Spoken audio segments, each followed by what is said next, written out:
Monsieur le ministre. Bonsoir. Alors, on vous a entendu dire que ce nouveau vaccin est puissant. Concrètement, qu'est-ce que ce vaccin apporte de plus que le vaccin par voie orale qu'on a connu jusque-là? Merci de cette opportunité pour donner des informations précises sur l'introduction du vaccin polio injectable au Burkina Faso. Avant, nous avions le vaccin polio oral que toutes les mamans connaissent. Ce vaccin comportait 3 souches, la souche 1, la souche 2, la souche 3. Ce vaccin ne sera plus d'actualité. On va remplacer ce vaccin pour la naissance, le 2e mois et le 3e mois par un vaccin polio oral mais qui n'aura plus la souche 2. Donc ce sera seulement la souche 1 et la souche 3. Et maintenant, au 4e mois, on ajoute le vaccin polio injectable qui renforce par sa puissance l'immunité conférée par le vaccin poliomyélite aux enfants de moins de 5 ans. Alors, on sait que depuis 2009, le Burkina Faso n'a plus enregistré de cas de polio. Alors, là où se trouve donc la nécessité d'introduire ce nouveau vaccin? Effectivement, depuis 2009, le Burkina n'a plus enregistré de cas de polio. Le 4 juin 2015, l'OMS, l'Organisation mondiale de la santé, a déclaré le Burkina libre de circulation du virus sauvage de la poliomyélite. Maintenant, le Burkina ne vit pas en vase clos. Nous sommes encerclés par des pays où continue à sévir durement la poliomyélite.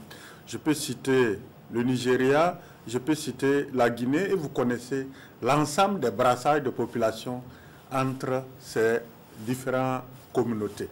Et donc, il faut toujours continuer à protéger, et nous nous sommes donnés jusqu'en 2020 avec le vaccin polio injectable, nous nous sommes donnés jusqu'en 2020 pour supprimer l'ensemble des risques que nous pouvons encourir. Et donc, je pense que d'ici 2020, on pourra complètement éliminer, éradiquer la poliomyélite et arrêter sans doute la vaccination si les experts jugent que c'est sans danger d'arrêter la vaccination.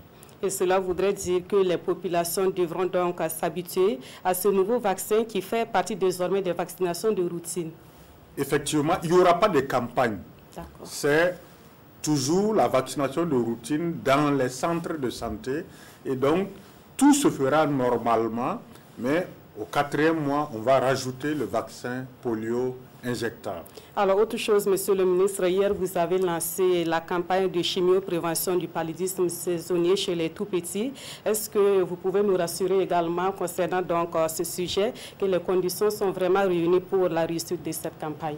Effectivement, hier, dans la région du Sahel, à Dori, nous avons lancé la campagne. Cette fois-ci, c'est une campagne, c'est-à-dire que les agents de santé vont passer de porte en porte pour voir les mamans des enfants et remettre 3 doses de sulfadoxine, pyrimétamine, c'est un peu technique pour les amodiaquine, pour que les enfants prennent la dose devant le personnel de santé, la première dose, et les 2 autres doses, les mamans vont donner aux enfants.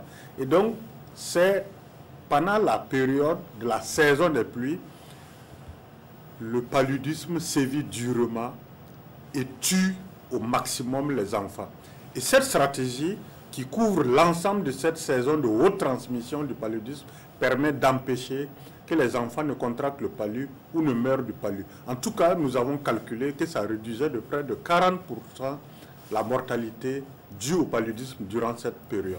Merci beaucoup, Monsieur le ministre de la Santé, d'être passé à nous éclairer surtout sur le nouveau vaccin anti-polio qui vient d'être introduit au Burkina Faso.